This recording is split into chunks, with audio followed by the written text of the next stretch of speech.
Welcome back. Welcome back, everyone, to the Champion Standard podcast.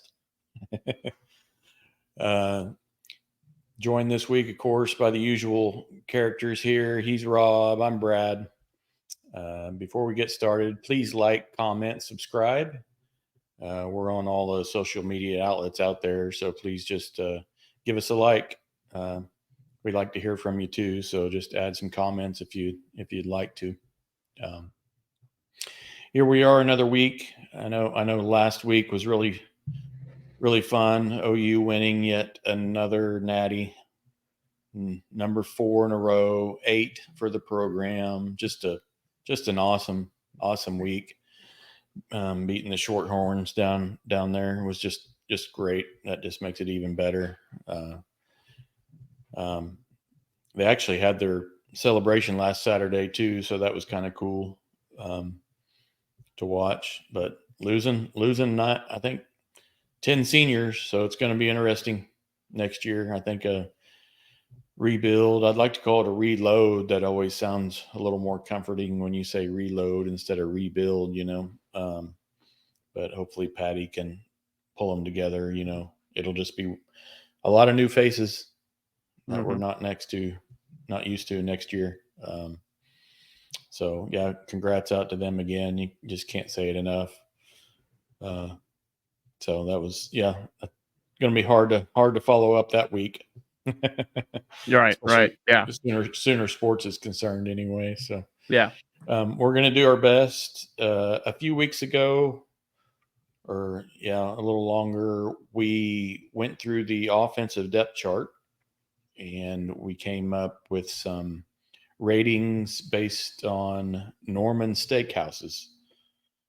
And so that was very creative. Hats off to you for coming up with the rating system here. So we went through the offense back then. We're gonna do the defense today and go through the defense depth chart a little bit and put our ratings on each one of them. So if you want to roll through kind of our rating system a little bit before we jump into it. Yeah. So let me go ahead and pull up the depth chart here, and we've got defense to do tonight. We're going steak night, so we've got 5 restaurants, steak houses / restaurants on our list. First, the elite of the elite, the Ranch. There's no better place to get a steak in Norman than the Ranch. We've got, I think, the 48-day dry-aged porterhouse and all the fixins you can ever believe and want. The mac and cheese there, I believe they put Gruyere cheese on there. Gruyere, I can't pronounce that right. Gruyere cheese baked in there. Oh, dude, it's awesome. But all the fixins, great steak, amazing service. They're the best, hands down. No one questions. It's the best. Coming down to Saltgrass, number 2. Not quite, the elite, but it's a dang good steak. I mean, they've got everything, 36-ounce porterhouses, ribeyes, fillets, 8-ounce fillets. I mean, it's just every steak you can imagine. And they always got the added accompaniments, right? Well, you can add the shrimp and the, what is it? The compound butter and all that stuff. So yeah. I forgot about the compound butter. Yeah. They gotta get the garlic compound butter. It's good, man. That's real good stuff. Then we're kind of coming down. Charleston's not, the third spot, not really a steak house, but still offers a ribeye. I think their special right now is a Hawaiian ribeye with some grilled pineapple.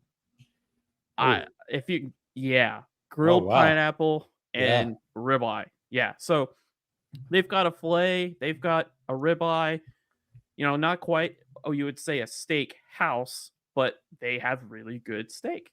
Anyway, coming down to the 4th spot, now we're getting kind of out of the elite, out of good, out into more like average. So what we've got at the 4th spot is Chili's. So they don't have a ribeye, they don't have a fillet, they've got a sirloin, and that's it. So this group, whatever we name the group would be, doesn't have a fillet, doesn't have a ribeye, but Chili's is consistent. So you order your sirloin, medium rare, which is what I like, medium rare. It's gonna be medium rare. Yeah. So coming to our last spot, this is the group where maybe needs some work or maybe has consistency issues. Golden Corral. So Golden Corral, Golden Corral, it's the after 4 p.m. you can eat as much steak as you want. I think it's like $15 or something like that. And the guy's in there, and he's you get to see the guy, you see the grill, but you see him working, and all he's doing is just grilling steaks like crazy. And then off to his side, he's got like a pile of steaks as tall as they're like flapjacks. Yeah. You have no idea how long it's sitting there. Yeah. Meat pancakes or whatever. Meat pancakes. And he doesn't know what temperature it is. You just say, hey, can I? Of course, you say, I want a medium rare. I want a medium. He just it's probably here. Right. Yeah. And when you get your steak, is it meat? Yes, but we don't know exactly. Is it like a sirloin? Most likely, I don't know. They're as tough as a sirloin, but they don't look like one. Anyways, so that's our last spot. So you're saying that's our lowest rating, is what you're saying? Yeah. So you got the Ranch, the Saltgrass, Charleston's, Chili's, and then Golden Corral. Yeah. Okay, I got it. Okay. All right. So normally we kind of go through the positions. This is how this kind of normally works. We'll go through each position, and we'll kind of take turns going through our ratings. And so I'm gonna let you pick first on the unit you want to go through. Okay. And then I'll pick the next one after that if you'd like. Okay. So let's start from the bottom and work our way up to the top. Okay. On this depth chart here. Yep. So I'm going to kind of zoom in a little bit because I don't want to look at. So when you say bottom, we're looking at safeties, we're going to look at. Yeah, let's start with safeties. You want to do safeties? So right now, Brad on his depth chart here, starting strong safety, we got Billy Bowman Jr. Free safety, we got Robert Spears Jennings. Third safety, kind of that, because we play the 3-3-5, so we end up playing 3 high quite a bit. There's 3 safeties on the field. You see that in the Arizona game, the BYU game, blah, blah, blah. And we got Peyton Bowen. So that third safety, Peyton Bowen, he's going to be the guy that's going to come in and sub for those 2 guys. And then behind him, you got Reggie Powers, you've got Jaden Hardy and Eric McCarty, and then you got the freshman Michael Boganowski. So I'll start with you, Brad. Ooh.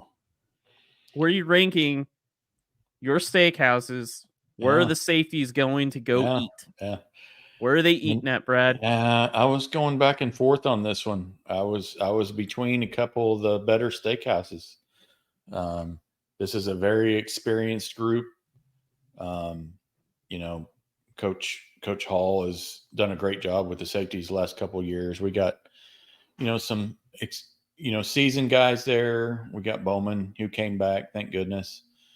And then RSJ and, Peyton Bowen are really coming on. I was between Saltgrass and the Ranch, and I ended up giving this my highest grade. I'm taking this group to the Ranch. Woo. It's just a group that I feel is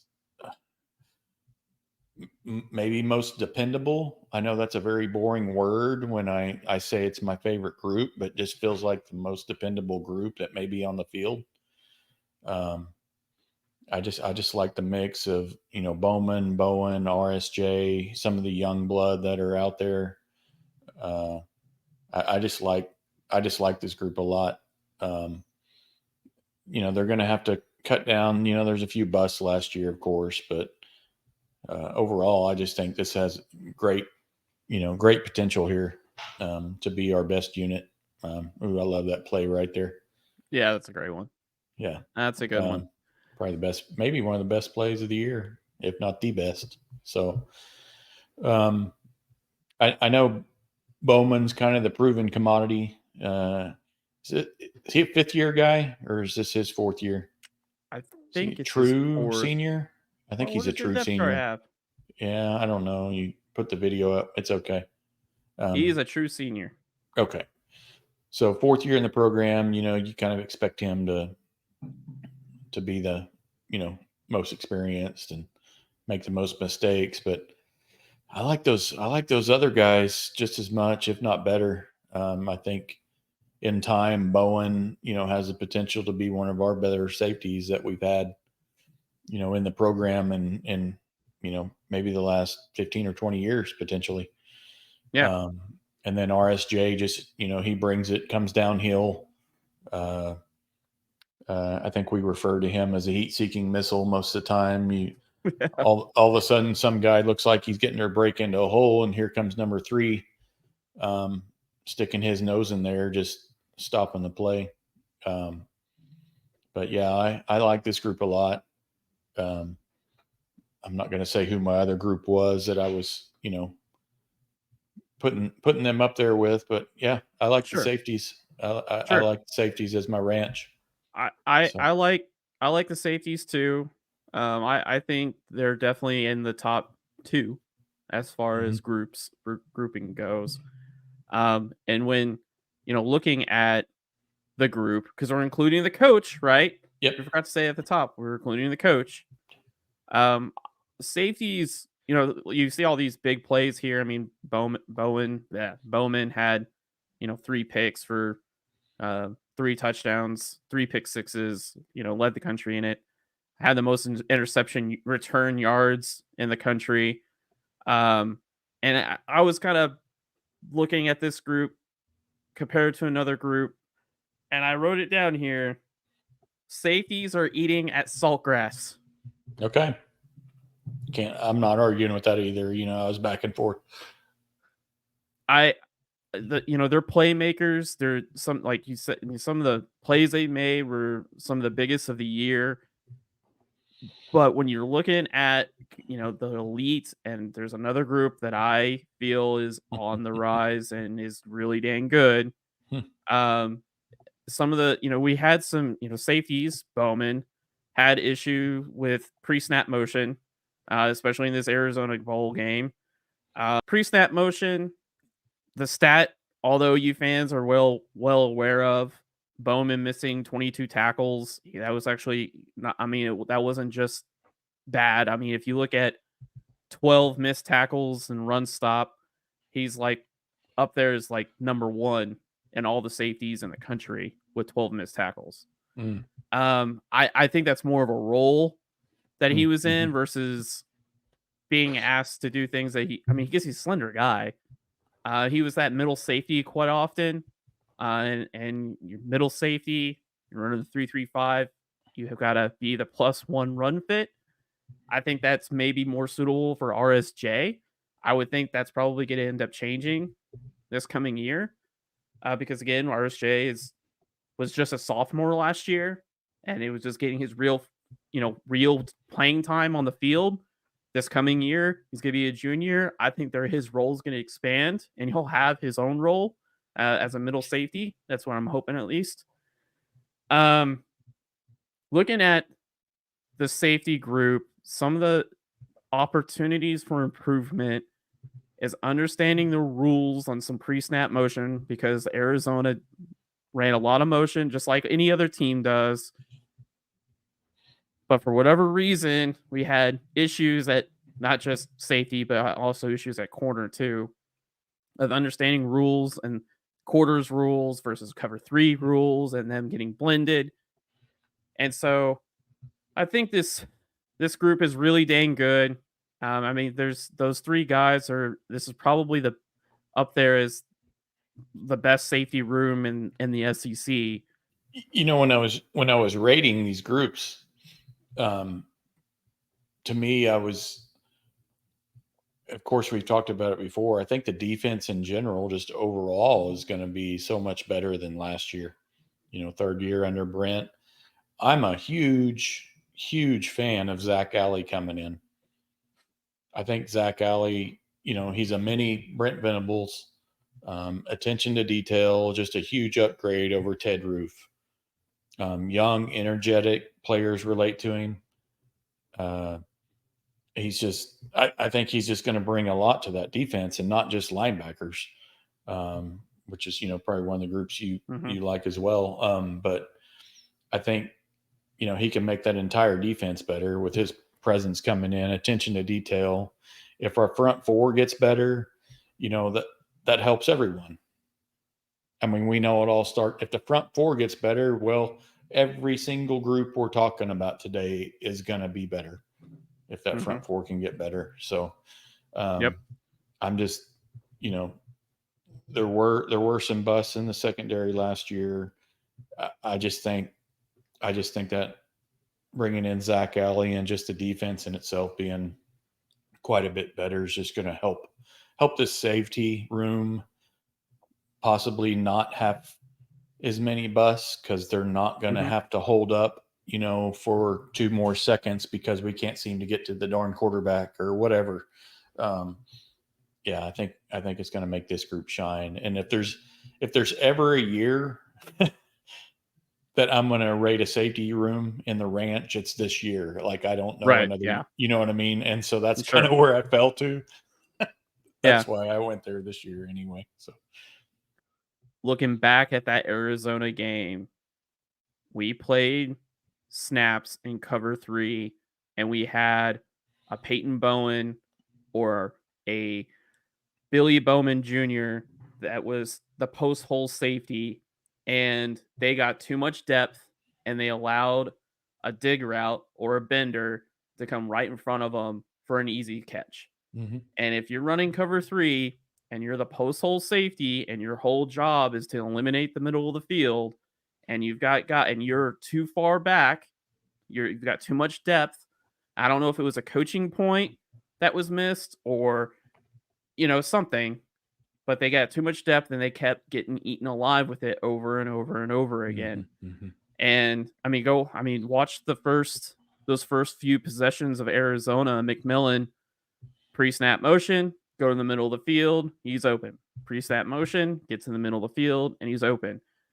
And they got all the talent in the world. They're playmakers. They got a nose for the ball. I mean, we played those highlights.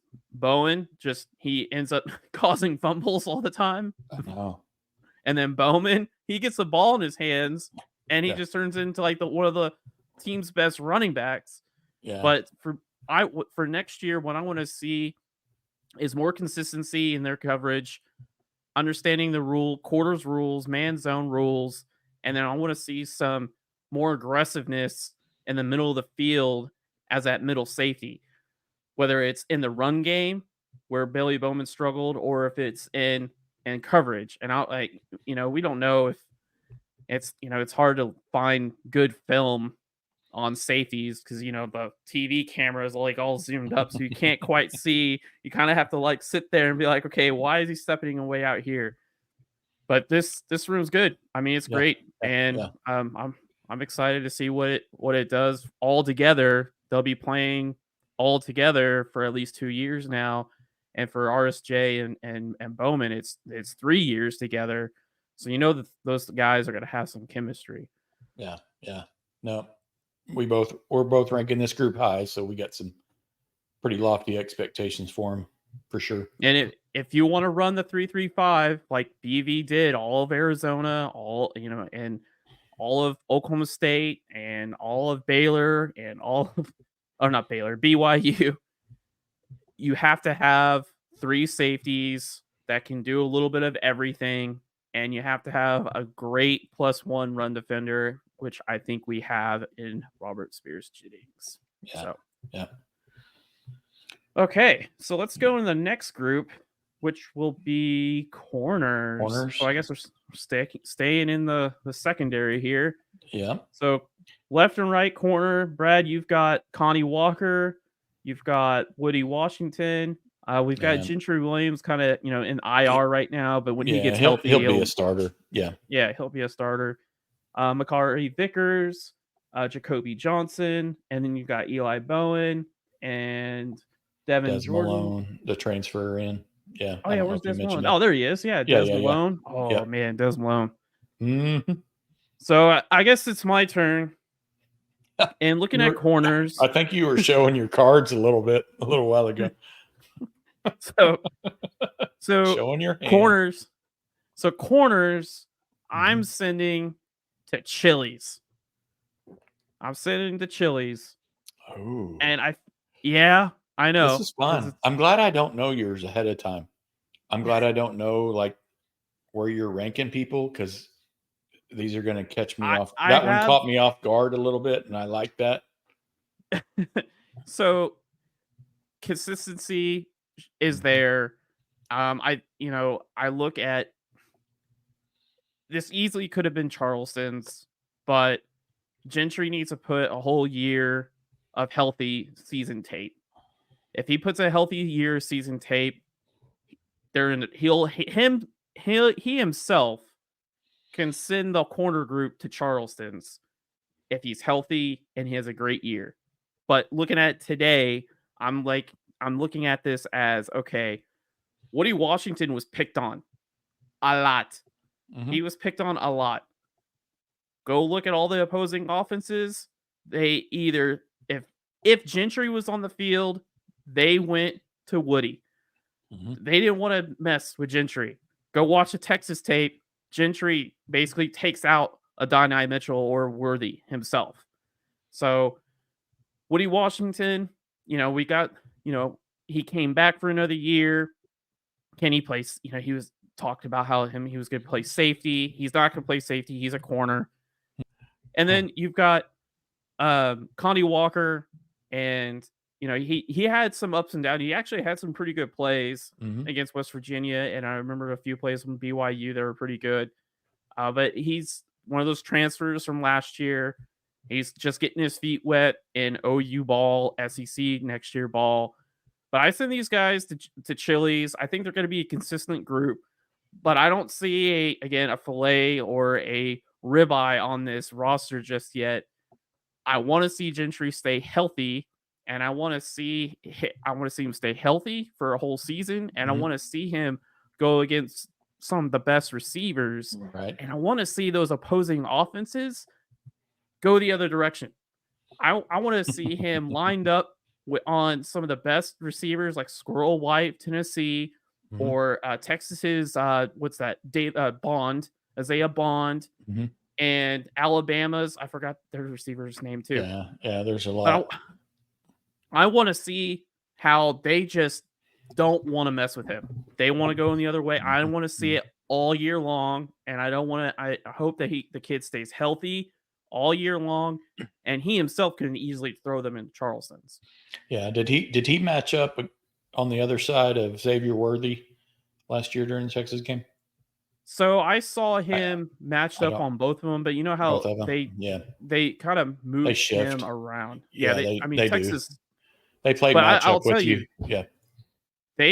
Texas early, if you remember that interception in the beginning of the game, Gentry runs a trap technique, quarter cone or corner trap, however you want to call it.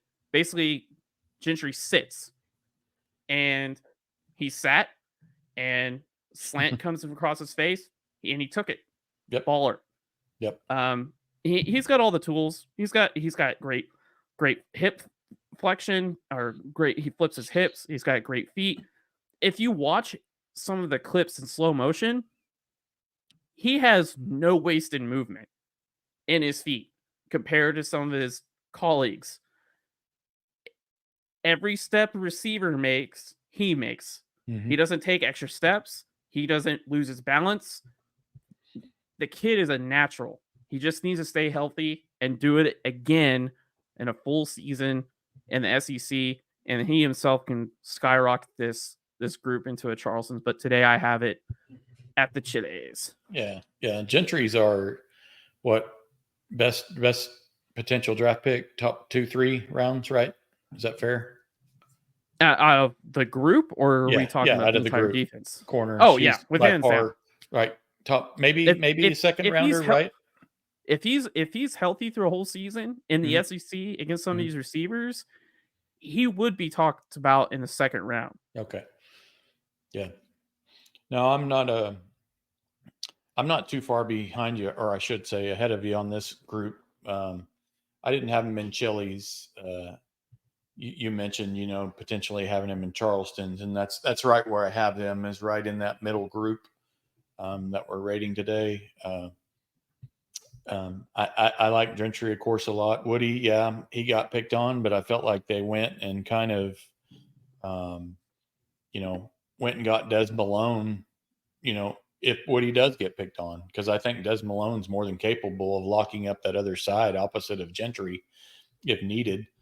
I also know in the spring, they were letting Woody get some run at safety, and I don't know if that's just them, you know, experimenting in the spring, or if they're just really comfortable with that cornerback group. And I think it's the latter. I think they really are comfortable with the quarterback group. They got 4 guys that they can throw out on the field. And I don't think we ought to sleep on the young guys either. I think the ceiling's really high for Jacoby Johnson and Makari Vickers. So I like that group a lot. I got them in the middle. I don't feel like it's a problem position, so to speak. That's why I didn't have them rated lower. But they are going to have their hands full. You're right, with these SEC receivers. I don't think the Big 12 was necessarily lacking, with receivers. So No, I don't think it's going to be like this huge upgrade and these guys are going to be, fish out of water or anything. But no. I like SEC is just a bigger stage. That's yeah. all it is. It's a I you're yeah. and I love. Here's what I love about this group, and I would have had them in going to Chili's just like you. But the fact every single day they get to go against one of the better receiving cores in the SEC, in my opinion, at least one of the top 3-4 receiving cores, including Burks, which we can't say enough about. I just think it's going to make this group, SEC ready and be ready to go from day one and on August 30th. So yeah, I got this group middle of the pack. Valai just continues to do a great job with this group. I know they're going to be able to play downhill and just be uber aggressive this year, hopefully, and lock down these receivers like they need to. So The other guy we did mention, Des Malone. If I'm Woody Washington, I would be watching my back. yeah, For looking real. over your shoulder. No, that's what Because that kid is he's good. He's a massive built dude, and he can fly, and he's physical. He's long. I mean, I watched maybe one game. I haven't really been able to spend much time diving into his tape, but holy moly, man. Like, Woody better be careful. I mean, and that's what you want. You want guys scared for their positions. You do. You want some competition. You want guys to go in every week, every day of practice, and go into every game knowing that if they screw up, that they make a dumb move, which if I've watched 6 games of ours and maybe 4 or 5 times in detail, and your mind would be blown the number of times a corner or a safety made a mistake and just reading their rules. I mean, just simply on the corner room. I think, if the safeties are as good as we think they can be, I think it just allows your corners to play a little more free and have just that trust, have that trust and that feeling, you got the guy behind you's got your back kind of thing, and you can just go out and play free and do your thing. So we got high hopes for, that back 6 or 7, of course. And with that Arizona game, Woody got beat on a seam, and then OU comes back later and starts putting their safeties 20 yards back. 20 yards. Not 12, 20. out of the camera view. Yes, 20 yards. I counted it. I was like, God dang, he is really far out there. You don't ever see him. And then you see McMillan and the other Arizona receiver that were just finding space. Just finding space. I mean, there's Right. so much grass. Not putting that all on Woody. They were all kind of struggling. Right. But Yeah. like I said before, Arizona did not want anything to do with Gentry. Right. I think he only got like 3 or 4 targets, I think, on him. Mm-hmm. Anyways, okay. Let's go ahead and go to our next group. So far, we've done safeties and corners. Mm-hmm. And safeties, I sent to Saltgrass. Yeah. You sent to the ranch. Right. Corners, I sent to Chili's. And you sent them where? Charleston's. Yeah, I hope I said that. I think you did. I hope I did. Yeah. Charleston's, middle of the road. So, yeah. So, moving on to the middle guys, the run stoppers, and that second line of defense. We got the linebackers and Cheetah. Thank goodness Danny Stutzman, decided to come back. Otherwise, this would still be a little bit of a young group in the linebacking core. The linebackers, we got, of course, Stutzman and Kip Lewis come back, and Jaron Kanik had probably the most tackles last year. In fact, I know they did. I got their stats pulled up if we need it. But behind that, you don't have a lot of reps or experience. Kobe got in a little bit. Lewis Carter, Pachotti didn't see the field much. I know Dolby and McCullough, saw Cheetah most of the year once Harrington got hurt. So you got that group there. And Almasigo, he looks good in the uniform. That guy was a rip when we went to the spring game. He definitely looks the part. But yeah, with Stutzman coming back, I really like this group. I like the 4 that we can throw out there between Stutzman, Lewis, Kanik, and McKenzie. This ended up being my second highest rated group. I got this group going to Saltgrass. Nice. I just think it's a combination, and you keep saying it. We're rating the room, which includes the coaches, and they got a pretty big upgrade in coaches, in my opinion, bringing in Zach Alley, because now you have basically got 2 linebacker coaches. If you count Brent, oh my gosh, these guys are going to get plenty of attention. I like the fact Brent can kind of go do his thing now, and Zach's more than capable of leading this group in the defense. So, I like the depth. Stutzman, potential All-American there, is going to be one of the best linebackers in the SEC. I don't think we are going to argue about that. Kip, even though he's undersized, the guy just knows his assignment. He knows, he's got a nose for the football. Kanik, raw athlete. I think did he play safety or offense? Safety. School. And so he's still learning that position. I know they're not giving up on him, but he's just still coming along, where I think coaches are just more comfortable letting Kip getting some run out there and not letting, Jaron have most of the snaps. And then I'm excited about Kenzie Hanson's boyfriend coming in, Kobe McKenzie. I think he's got a big upside. I saw a picture of him. I think it was early on, either when we were recruiting him or when he got on campus. He was taking a picture next to, and you're going to have to help me with his name, the linebacker that's out with the Chargers right now. Kenneth Murray. He was right next to Kenneth Murray, and he almost made Murray look small. Yeah. And Murray's a big boy. So, I'm hoping Kobe can get a lot of run this year. We're just going to need, we're going to need the depth.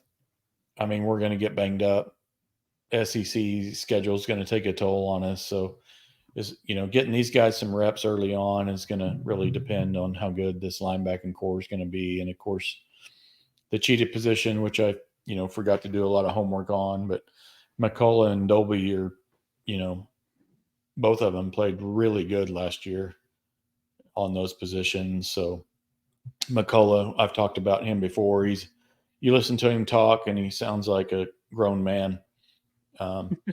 Just deep voice, sounds like he ought to be, I don't know, a pastor or something. He just sounds 20 years older than what he is. So yeah, I got this group at Saltgrass, my second best group out of the bunch. So what about you? So I have this group with the coach and the number of returning production and all the talent in the world, yada yada yada. I have these guys going to the ranch. So this is my elite group. Yep. And I think adding a Dominic Williams is going to help this group a lot to shine. Too many times last year, our second defensive line really struggled to get off blocks, and they really struggled being gap sound. They get washed out of gaps, which confuse the backers. Sure. Backers see all these holes open up, and they're like, holy crap, where am I supposed to go? This one, or this one? Yeah. And Kip Lewis and Jaron Kanik, they were thrown into the fire last year. They saw a lot, gained a lot of experience. Kip missed, there were some plays where he would knife right through and get those ankles and get the guy down. And then there was plays where he would just randomly flow off to one side when the entire play was going the other side. But I want to, looking at what we've got with these guys, I wanted to look at a little bit more about how does this group compare to some of the SEC. So right here, this is, you were mentioning how this group linebackers are asked to stop the run. They should be tackling machines. Mm-hmm. They need to get stops. All right. So Oklahoma, looking at run snaps only, leads the SEC in return production at the linebacker spot with 133 tackles and 93 stops. That looks like really impressive. Like it's not close between them and like third and fourth. And I will tell you, they left a lot of good football on the field too. Mm-hmm. I don't want to. Jacob Lacey getting washed, Isaiah Coe running in a random. Your best run defenders last year were DaJon Terry and Bolthroyd. And that's two guys out of rotation of it. So Oklahoma, and we can expand this out, but I'm gonna try to look at my screen here. So you show the tackles and the stops. The missed tackles were a pretty big number as well. I saw that they were higher than the other groups as well. So there's a little trade-off there, Sure. So let's do a little thing here. Let's take the team out and just look at straight players. Okay. So you got Danny Stutzman, number 2 player coming back. Jaron Kanik and Kip Lewis. Yeah, you got 3 of the top 10. Exactly. That's a lot. You got teams like Mississippi State who don't even have a linebacker coming back. Arkansas, Texas A&M. There's a lot of backers that were lost on other teams. Tennessee. This includes all the transfers in and out, and this includes all the NFL people gone. This is current state of the roster today. Let me do that. Danny Stutzman has the number 30 with 37 stops. That is the most in SEC returning from last year. Yeah, great job by Britt and those guys on re-recruiting him. But almost every one of these stats, from tackles to stops, and snaps, Kip Lewis, Jaron Kanik, Danny Stutzman, 3 of your top 10 linebackers in the SEC. And they've got Brent Venables, the best linebacker coach in the country, and they added Zach Alley, another coach who played linebackers. Right. So this group should be elite. They stay healthy. Yeah. All last year, they were productive. They've got the coaching, and they're all coming back next year. And now they get to showcase that talent in the SEC. This is your group that should be elite. Right. This is the group that should be elite. Should be. Yeah. Yeah, they should be right up there with the safeties for sure. If not, like you said, really don't have a reason not to be elite. One thing I'm noticing with your stat over there on the right is that Kip Lewis had 60% of the snaps of Jaron Kanik and the same amount of production. Yeah. Kip 60%. Yes. Of the snaps. Yeah. Yep. Which isn't a knock on Kanik. It just shows how efficient that Kip Lewis was. Yes. He's incredibly efficient. So is Stutzman. And now you put some bigger butts in front of them with Dominic Williams. Then now you got guys that are not gonna get easily pushed or displaced from gaps, and it's gonna make it easier read for the linebackers to flow and close and make more plays. Yeah. So going to be one of the strengths of our team that I don't think either one of us are arguing there. Okay. Let's go ahead and take a break here. Is that right? Yeah, that's great. Take a break. Yep. And then we'll come back. Okay. Beef is what's for dinner. Who wants some man meat? I do.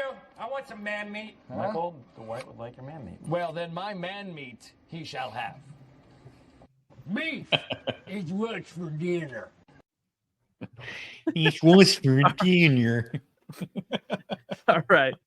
We're back. Yeah. And we're gonna take a dive into our next position group. And our next position group is the edge group. Yeah. Are you up first this time? I lost track. I don't know. You go ahead. Defensive ends. There's some upside there. There's some talent, certainly. This group has been a little bit underwhelming the last couple of years. I think that's putting it nicely. Just, haven't been able to get any, pressure with our front forward the last couple of years, and, is that the players? Is that the coaches? Are we just lacking some experience? What is it there? So just haven't been able to, get to the quarterback without bringing up, safeties or corners to do it. And I think that, is solely, a reflection on the defensive ends. And so I have this group actually rated as my lowest group, and I'm taking this group to the buffet. We're going to Golden Corral and getting some of those steak pancakes that you like to talk about with this group. Just not it's gonna fill my belly, but I'm not really gonna be walking away thinking, oh, this was memorable. But Ethan Downs is good. The guy doesn't lack effort. I just, he doesn't. He practices hard, plays hard.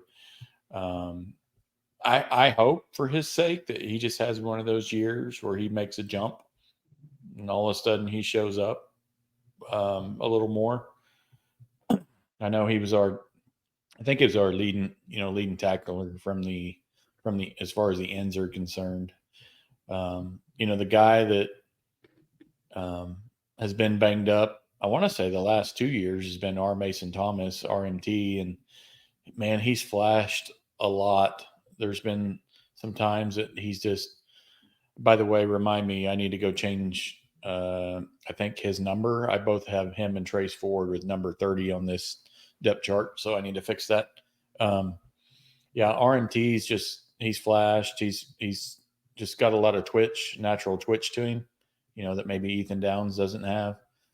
I expect him to be one of our better pass rushers if he can stay healthy this year. Then of course you got Trace Ford, transferred in from OSU last year. He's sound at that position. I think he had one of his better games actually against the Cowboys last year, if I'm not mistaken. Kind of showed up in Stillwater, and had a good game up there. And then of course we lost Bothroyd and brought in Caiden Woullard. I think they're similar type profiles. I think Woulard's a little better, but they're somewhat same. And then of course the young guy that all of us are just kind of eager to see, him start to really flash is PJ. Just a freak athlete, has a 7-foot wingspan. We saw him in the spring game a couple of times. Man, he's got the jump. His feet almost ran his body a couple of times. He just can't harness his physical attributes sometimes. Looks great in a uniform, but you just really need him to, take that big leap this year. If he does, man, these ends could be nasty. Especially if you could have a PJ and R. Mason in at the same time. I think both of them are capable of just, making tackles look foolish potentially and getting back there to the quarterback a few times. So, yeah, I got this group down low, which is, and part of it, I think I'm mentioning it's Chavis. We're waiting on Coach Chavis to develop these guys. He was a young coach that Brent brought over from Clemson. He's just got to get the most out of these guys. If he doesn't do that, then we're going to see some more struggle on the front four again, unfortunately. But there's a lot of potential here for this group to get better this year. Yeah, this group has a lot of opportunity to be better. I think that defensive end, no matter what front you're running, is important. It's all about space, defending space, and having an edge or two edges that can pressure the quarterback or understand to close gaps properly in the run game and set fit the edge properly. Mm-hmm. Set the edge, sure. I mean, a lot of it depends. I mean, set the edge or crash the B gap or any of that. It's all about defending space, and every great defense needs to have a great corner, a great edge, and a good backer or a nickel back, either like a Sam backer, Cheetah, a corner, and an edge. If you go back to what Brent Venables is used to in Clemson, where he had like Daquan Bowers, Jack Lawson, Kevin Dodd, Klein Farrell, these dudes were massive, and he could ask them to do anything, and they rushed the passer. He didn't have to bring pressure. They understood spacing when it came to the zone read. They didn't get lost in the zone read. They weren't like sitting on an island by themselves and just let a quarterback run right through them like a couple of our defensive ends have done.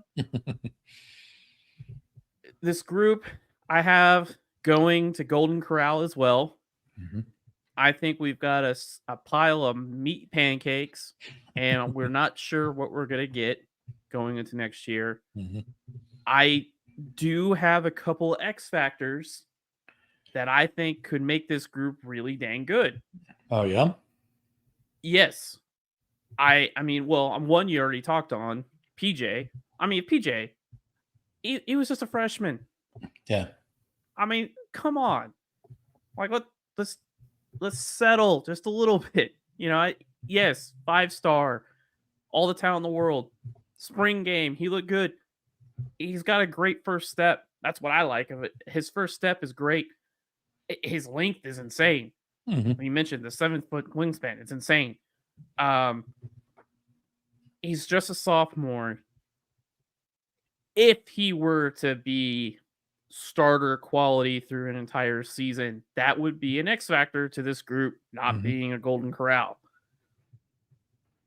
The other X factor is Caiden Woullard from Miami, Ohio.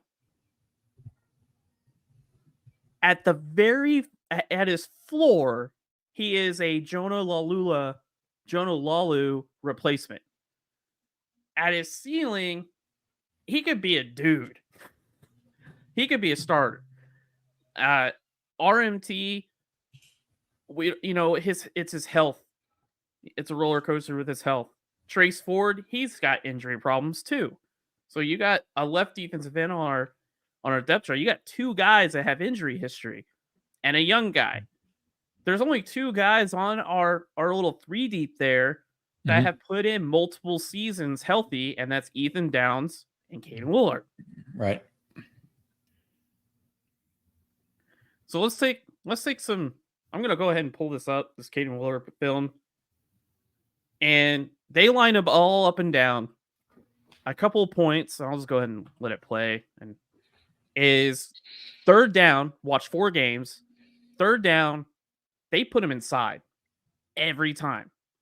Every single time it was 3rd down, he was lined up as at the guard or he was lined over the center. So he was either playing. I saw him playing the 2-eye, which the only player a defensive end that OU played in the 2-eye or inside shade of the guard was Jonah Lalu.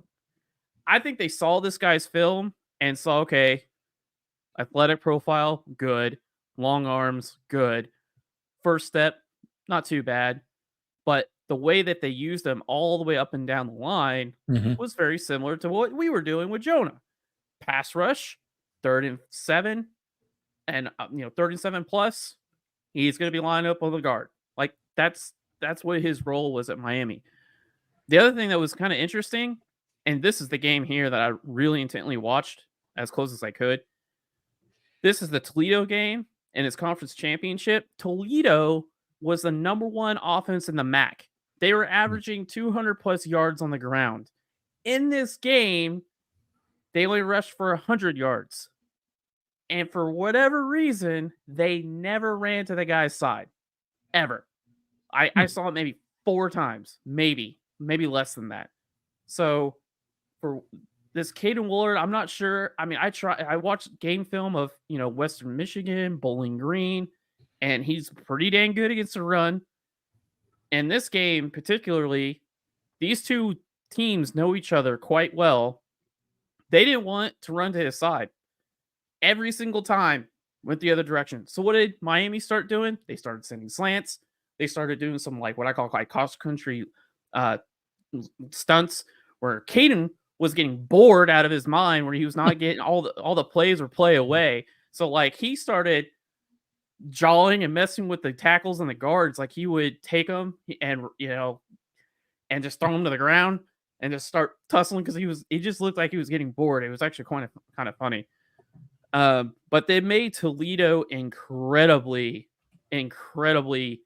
predictable. So I think at a minimum, at a floor, he is Jonah's replacement. Okay. At the ceiling, I think he could be a starter. So looking at like RMT, Mhm. having injury problems, he's going to slide in. If PJ is not taking that sophomore step, which that's hopefully you can get some more snaps and playing time. But if PJ is still a young guy, Trace Ford, I'm sorry, he's not a starter. He's a rotational guy, Mhm. which is fine. I think this guy ends up starting. But so if I'm looking at, yes, right now, today, Golden Corral, middle of the season, late season, this guy's starting and looking good. If RMT is healthy and Ethan Downs is Ethan Downs, this might not quite be a Golden Corral. But this is Right. my X factor that I'm like intently listening to the Football Brainiacs, Crimson Captain, listen to like what notes they're gonna get. I'm even like messaging him, hey man, like what does it look like Caiden's doing? Yeah. Because we need this edge group to be better. And I know there's a lot of people that have talked about the edge group not having enough opportunities to be better, and that offenses were just, quick release with the screen game and they couldn't quite get there. This is looking at true pass rush set efficiency. This is true dropbacks, no screens, no draws, none of that. True dropback. And this is where OU, with their production last year and last year's roster compared to all the SEC teams. So this is not accounting for the transfers and all that stuff. This is just comparing SEC and where OU would have landed. This win rate here takes all the wins, sacks, hurries, pressures, batted passes, divided by how many snaps they got. And OU is second to last in the SEC in win rate by the edge group only. This is the edge group. Yeah. True dropbacks, not good. No, not you good. can't be next to Vanderbilt in any statistical category. No. No offense, Vandy, but oof. Yeah, that justifies our ratings right there alone. Just that statistic right there, Yep. It surprises me a little bit to see Georgia fourth from the bottom. So Georgia, if I change this filtering for backers and safeties, they're up on the top. Okay. Because they do a lot of send pressures. They do a lot of send pressures, meaning they're dropping defensive ends or a defensive tackle, and they're sending somebody. Brent Venables is the same thing, but Georgia this last year led the SEC in how many simulated pressures that they sent. It's kind of a new trend. It's not really new. It's not a new thing. It's been a thing for NFL, college ball forever, but just recently, and I think it's because Georgia, if you don't remember, Jalen Carter, Jordan Davis, Travon Walker, they've had a huge group of players the last 3 years from the defensive linemen go to the NFL. So I think they use that as kind of a stopgap to get pressure on the quarterback by sending guys. And so I think they realize that we don't have a Jordan Davis, a Jalen Carter, a Travon Walker. We need to send guys, and we got to get creative doing it. So let's start upping our simulated pressure. So that's why that edge number for Georgia is so low. But if you look at the top, Tennessee, that's James Pierce Jr., probably at least a top 3 pick in the draft next year. Alabama has a whole host of guys. Alabama's always going to be up there. Yeah. Yeah. Florida was Prince Umalele. Missouri, that was Darius Robinson. So like there's a lot of quality development in other SEC schools right now at the edge group. There's just a lot, still a lot left to be desired with that room. I think we both recognize that. So So before we close this edge group out, and as they're sitting at the buffet, getting their fill on some catfish and shrimp and cafeteria mac and cheese, this little graph here is just looking at the return players that have experience from last year on a roster. Again, this is true path sets. This is all dropbacks. This is no screen, no draw, no play action, none of that. This is snaps, batted passes, hits, hurries, sacks, and wins and win rate. Caiden Woullard is by far our most productive defensive end returning to this roster. He had 6 sacks on 170. He had 35 wins, 6 sacks, 27 hurries, and 2 hits on 171 snaps for a win rate of 20%, which is near double. Actually, it is double than what Ethan Downs did. Mm-hmm. So yeah, it's a Mac and blah blah blah. I don't care.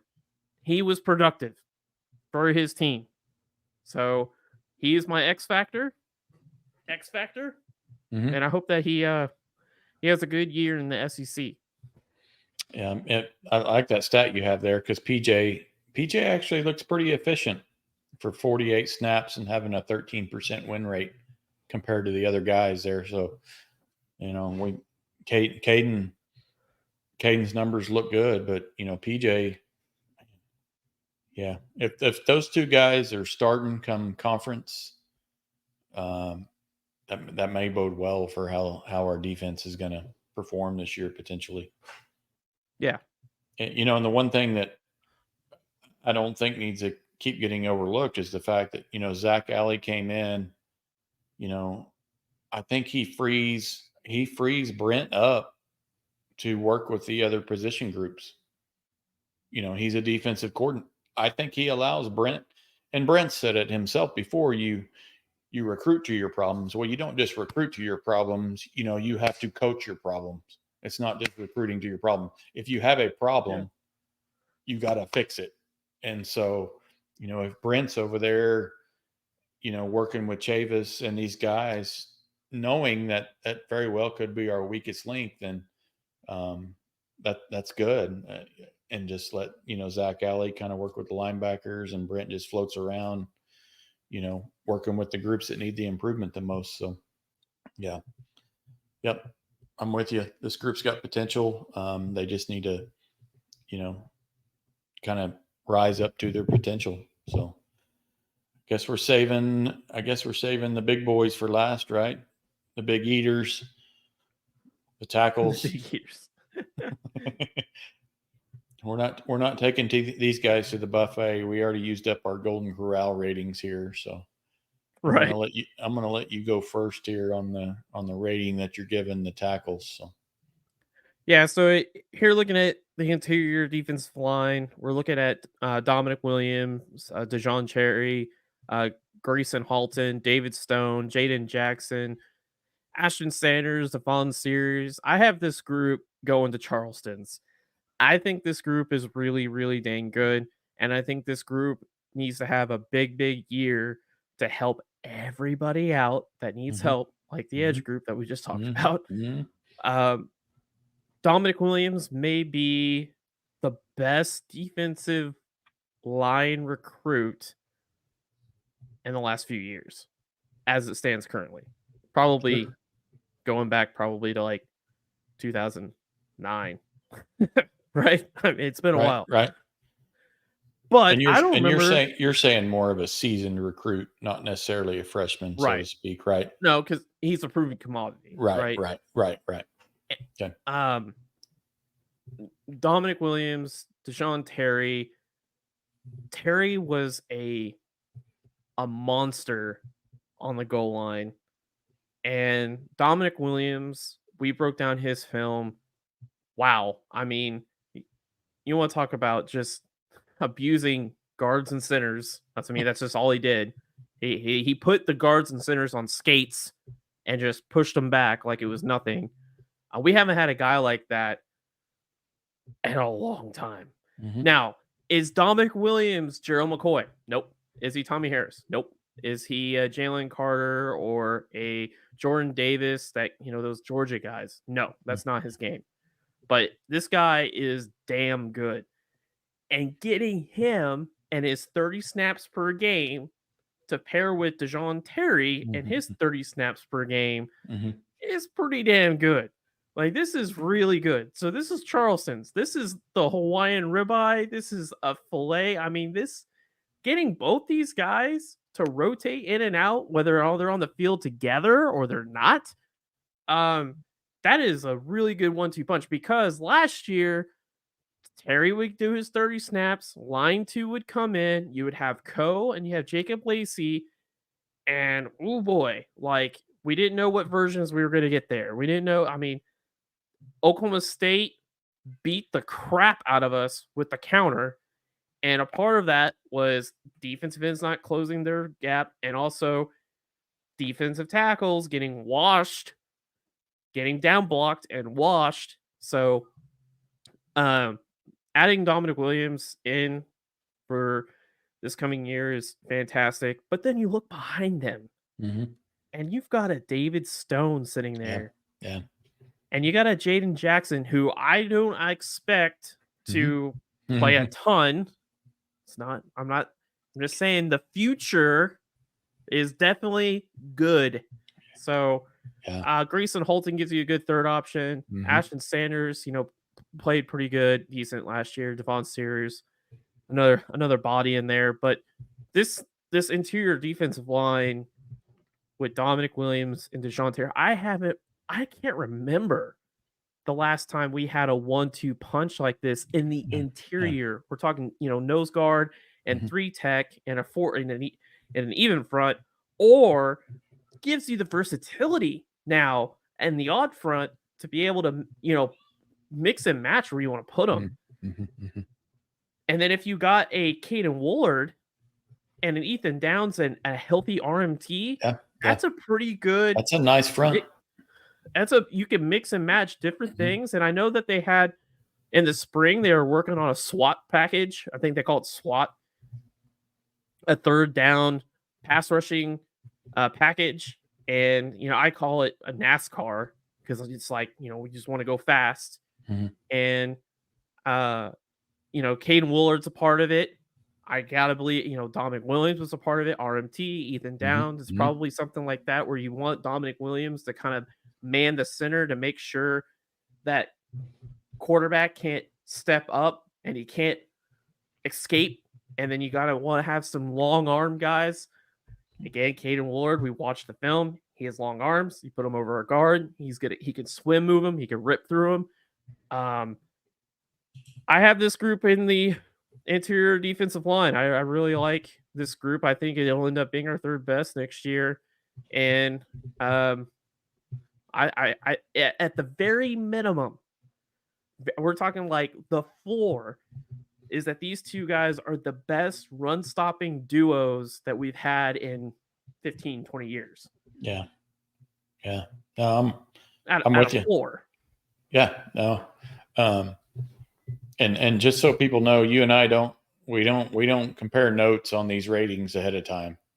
So I'm going to read you a line from my notes here, because you've said it a couple of different times. I think I said, Williams and Terry are a great 1-2 punch to allow the young studs time to catch up to college football and conference play. It just allows those guys to sit behind them, learn, develop, and come along slowly. So you said it twice. They're a great 1-2 punch, and I couldn't agree more. And I know you have this group going to Charleston's. I actually flipped a coin between the defensive tackles and the corners. I took the corners to Charleston's. I'm taking the defensive tackles to Chili's. It was close. It was like, 3 and 3A as far as ratings are concerned. But no, I love this group. If they wouldn't have picked up Williams, they might have been given the ends, a push there. Honestly, Yeah. It was just a group that was lacking a difference maker. And I think getting Williams on board, and heck, we had Lole for a week. Yeah. I promise, if Lole would have been in this mix too, for me, it's definitely Charleston's, not even a doubt. But I got him going to Chili's right now. But um, I like the improvement they made. I've heard some really nice things about Grayson Holton, even though he's kind of the guy that's kind of being overlooked here because you had Williams coming in, you had the incoming class coming in with Stone and Jackson, so of course the Holtons are going to get overlooked. But I love our interior depth here. I don't know if I've seen depth like this, and maybe you mentioned it in the last 5 years, to be honest with you. Terry Williams up front, potentially either Jackson or Holton coming in, and Stone and Sears and Sanders. I don't know. I get a lot more comfortable going into the season with this group than I have in some time. So health is going to be a big deal, especially with that big 1-2 punch we're talking about. If Terry and Williams can stay healthy, I think the sky's the limit for that interior. I mean, look at these plays by Terry. I mean, in the I goal know. line, whether it was Mhm. Texas or West Virginia, you're not going to move them. Like you're not going to move them. If anything, you got to worry about getting your ass beat. So, is Terry a 3-tech pass rusher? No. Is Dominic Williams going to be a 3-tech pass rusher and split double teams and go chase down the quarterback? No, that's not You just want this, what we're watching right here. Yeah, I mean, watch this. It's third and short, right here. It's a goal line stand. That's what you want out of these guys. Yep. And let me tell you, when Terry didn't play, Oklahoma State didn't even bother to run some of their bread and butter stuff with Terry on the field. They waited until he went off the field, and they waited for Jacob Lacey and Jonah Lalu and some of those other guys that we were to get, they would run their counter. They ran the crap out of counter, man.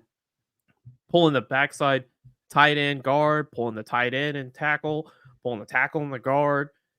We would get in our 3-man front like this, and they would just keep hammering us. And when Terry was out there, he did a good job. Now, it wasn't like some of those plays were play away, but he's a great player. He's one of my favorite players to watch. And breaking down some of Dominic Williams' tape too, I mean, these guys are really good, and I think they're going to end up being probably one of the better run stopping duos in the SEC. Like, I would be shocked if there's I don't know. I don't watch too much of other teams, but I would bet that these two are going to be up there as the best in the SEC.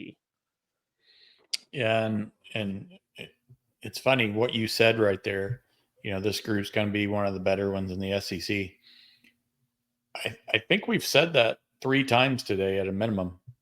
Whether it's the safeties group, the linebacker group, the tackles, we've said that, a few times now, which bodes well for the defense overall.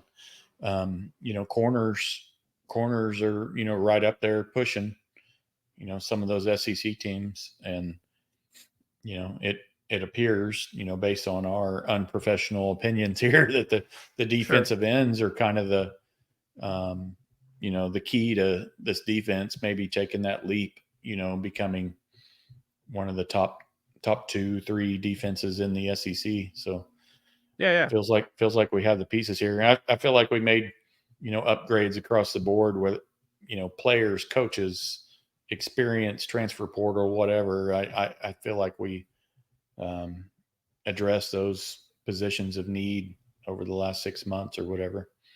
It was really hard to put all these guys, like all these groups, into steakhouses and rank them. Really, this defense should be really dang good next year. And I mean, there should be at least 5 draft picks on this defense, right? Yeah, and the guys that can't be drafted, sophomores or freshmen or whatever, have all kinds of potential and the future's bright. We may lose. We're losing a Williams and a Terry, but the fact that we have a Jackson and a Stone coming in, is just awesome. Yeah, so you have to look back and like I've got these players highlighted. I mean, these are the 5, right? Dominic Williams, Deshaun Terry, Danny Stutzman, Billy Bowman. These 5 should be drafted. And Gentry. Yep. And Gentry. Yep. Yeah, sorry. 5. Yep. I can count. Yep. So there's your 5 that should be drafted next year. And you've got some guys that are kind of on that bubble. Caiden Woullard. Deshaun McCullough. Ethan Downs. Keaton Dolby. Ethan Downs. I mean, Deshaun might come back. We don't know. Kendall Golby is not coming back. Caiden's not coming back. Mm-hmm. This should be a huge group going to the draft. And this should be a huge year for the defense on the field this year. You could even throw RSJ. You could even put RSJ in with those guys too, I think. I mean, if he's got a great year, he's got to have game tape, but he could. Mm-hmm. He very well could. I mean, that's a lot of dudes, man. All right, coaches, it's on you. Yeah, I mean, there's no. Oh, he's got the talent. Yep. Just got to put it's him there. It's there. It's there. Yeah. What if? I mean, we can sit here.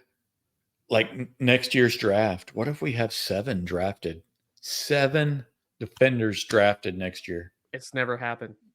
OU's never had. OU's never had ever. It's never been more than 5. I think it's going to be 5, but I mean, 5 would be an upgrade compared to what we've seen the last few years. So back in 22, we had 1, 2, 3, 4. 4? Is that Isaiah Thomas, mm-hmm. Darren Turner-Yell, Perrin Winfrey, Brian Osamoa, Nick Bonito. So those are 5. So in 22, we had 5. Then you got to go back to like 2003 or 5 or something. Wow. Yeah, 2005. We had Brodney Poole. Oh man, I remember him. Brodney Poole, Dan Cody, Antonio Perkins, Dante Nichols, Michael Hawkins, Lance Mitchell. 6 guys in 2005. Gosh, 20 years ago. So if those guys go and get to the league, mm-hmm. I mean, they ain't getting to the league if they don't have a good year. I'll go from best to worst as far as ratings were concerned. I had the Ranch, I had the Safeties, Saltgrass, I had the linebackers. Charleston's, I had the corners. Chili's, I had the tackles, and then Golden Corral, I had the defensive ends. Who's your 5? My 5, I have the Ranch with the backers, the best linebacking group in the SEC. Saltgrass, I have the Safeties, playmakers, big playmakers. Charleston's, I have the interior defensive line, 2 proven commodities that are going to just stop the run. Probably the best run-stopping duo that we've had in a long, long time. Chili's, I have the corners, led by a healthy Journey Williams. And then Golden Corral, I sent the edge group. Yeah, we only agreed on one. And that was the ends. The others we kind of had flip-flopped a little bit. But wow. Yeah, we have summer workouts starting. All the summer enrollees are on campus now. A couple of big recruiting weekends are coming up. We have the Champ U barbecue. So, busy summer as always. That's when, Schmitty's workouts and, what guys can do sometimes in these summer workouts can make a huge difference come fall camp. Yeah. We'll have some recruiting stuff to go through in the next couple of weeks.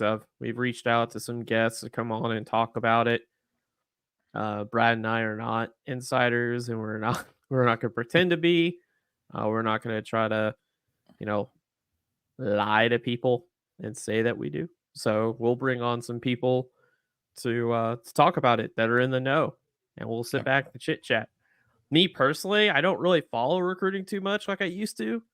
I've got a lot of heartburn from past players flipping and stuff, and Right. spinning. I'll just wait. So Right. I've got to the point where like I want to hear, okay, we need defensive ends. That's what I've really been intrigued about. But like I want to wait until that dotted line is signed, especially now that they're going to be contracted employees. I'm just gonna wait. I'm gonna wait until that. I'm gonna wait for that signature. Right. Then I'm thinking we do kind of like a draft show when in December when they all come flying in. That's when you and I can have like a huge mega show. Right. And we can have Right. highlights and we can like look at it and we can have people come on and stuff. But It's right before the playoffs start. Yeah, I know. Whew, that coach's schedule is so brutal. Yeah, it is. Oh, to sit there and prep playoffs and try to get your team close to out on stay these focused, recruits. and then you got to close recruits. God, I hate that coach's schedule is so backwards, man. They have they need some relief. I cannot imagine being a coach right now. No, I mean it's just too much. They need to reorg it, and they need to have a better calendar. It makes no sense. Let's wrap it up, Brad. Let's get out of here. Yeah, let's wrap it up. Hey, if we mentioned it earlier, please go like, comment, subscribe. Love to hear from y'all. This has been great. We're enjoying all these podcasts. Like Rob said, we got a lot of special guests coming this summer. The season will be here before we know it. I really appreciate y'all listening in. Boomer Sooner. Thank you. Boomer.